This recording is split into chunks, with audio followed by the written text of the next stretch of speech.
Hello friends, welcome to my channel. दोस्तों, आज की दुनिया में शायद ही कोई ऐसा हो जिसके जीवन में कोई परेशानी ना हो या फिर जिसके घर में कोई भी दिक्कत ना हो। मैं ये तो नहीं कहती कि कोई भी उपाय जीवन की परेशानियों से या दिक्कतों से हमेशा के लिए छुटकारा दिला देगा या आपको हमेशा के लिए सुखी कर देगा, क्योंकि ये इंसान का जीवन ही ऐसा है जो कि सुख और दुख का संगम है। जिस तरह से हम सुख भोगते हैं उसी प्रकार से हमें दुख का सामना भी करना पड़ता है, परेशानियों का सामना भी करना पड़ता है। लेकिन कुछ उपाय ऐसे दिए गए हैं, जैसे कि मतलब बीमारी है तो उसका इलाज भी है। तो इसी प्रकार से अगर कुछ परेशानियां हैं तो उनका उपाय या इलाज भी हमारे शास्त्रों में दिया हुआ है।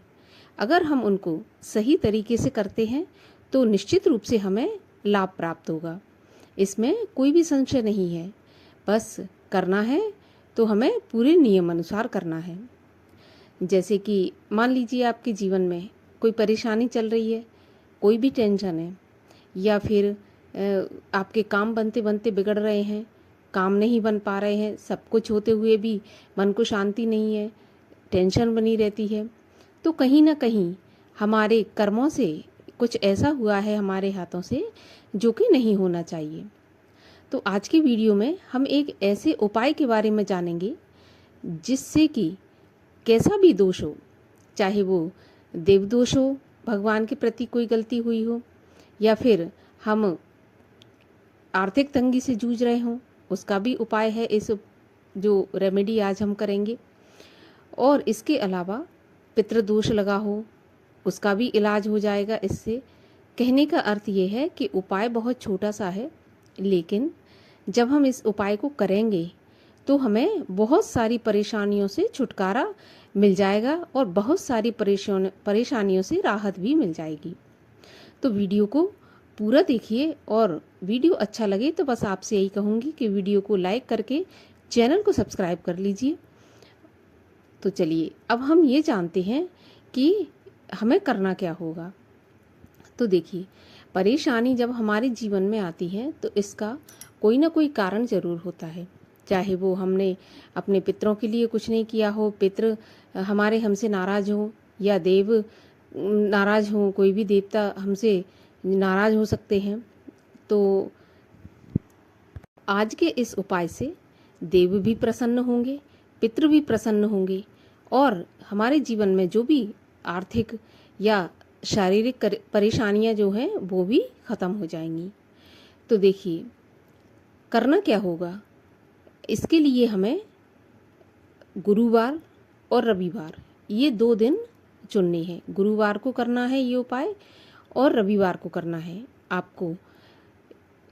इस उपाय को आप कोई भी खास तिथि पर भी कर सकते हैं, जैसे कि एकादशी है, पूर्णिमा है, अमावस्या है, कोई त्योहार पड़ा होता है उस पर भी आप कर सकते हैं। इसमें कोई बुराई नहीं है और इससे आपको फ़ायदा ही होगा, नुकसान कुछ भी होने वाला नहीं है। तो चलिए अब जानते हैं कि आपको करना क्या होगा।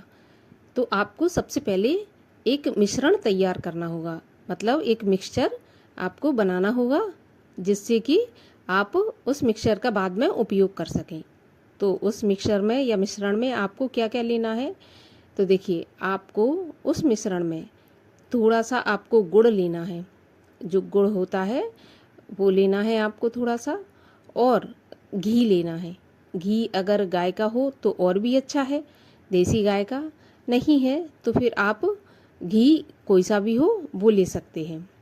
और आप चाहें तो इसमें चावल भी मिश्रण में मिला सकते हैं। चावल आपको पके हुए चावल लेना है, कच्चे चावल नहीं लेना है। यदि मान के चलिए आप जिस दिन ये रेमेडी कर रहे हैं तो उस दिन यदि आपके यहाँ चावल बने हैं तो आप शुद्ध मात्रा में थोड़े से चावल भी इसमें मिला सकते हैं। ठीक है, आपका मिश्रण 3 चीज़ों से तैयार हो गया। 3 नहीं है, चावल नहीं है तो 2 से भी चलेगा। अब आपको एक जो देसी गाय है उसके गोबर का कंडा लेना है। अगर देखिए, आप मार्केट से जब हम लेते हैं तो रेडीमेड मिलते हैं तो पता नहीं चलता गाय का है या, लेकिन कोई भी हो आपको गोबर का कंडा लेना है। कंडा लेने के बाद इस कंडे पर आपने इसको कंडे को जलाकर जब ये धुआं छोड़ना बिल्कुल बंद कर दे, एकदम से अंगार जैसा हो जाए, तब आपको जो आपने मिश्रण तैयार किया है उसका होम या हवन ऐसी जगह बैठकर करना है। या तो आप घर के बीचों बीच कर सकते हैं, नहीं तो आप उत्तर दिशा में या फिर पूर्व दिशा में बैठकर कर सकते हैं। अब बात आती है कि इस होम को करते समय कहना क्या चाहिए, क्या मंत्र जपना चाहिए। तो देखिए, मंत्र हर किसी को नहीं आते, और दूसरी चीज़, अगर हम उल्टे सीधे पढ़ते भी हैं तो उसका मतलब उल्टा सीधा भी हो सकता है, गलत हो सकता है। तो मैं कहती हूँ कि मंत्र नहीं पढ़ना चाहिए हमें, यदि हमें जानकारी संस्कृत की बहुत अच्छे से नहीं है तो आप केवल ओम स्वाहा इतना कहकर 11, 21 जितनी आपकी सामर्थ्य हो उतनी आहुति डाल सकते हैं। अब ये उपाय जब आप करेंगे तो आपको निश्चित रूप से लाभ देखने को मिलेगा।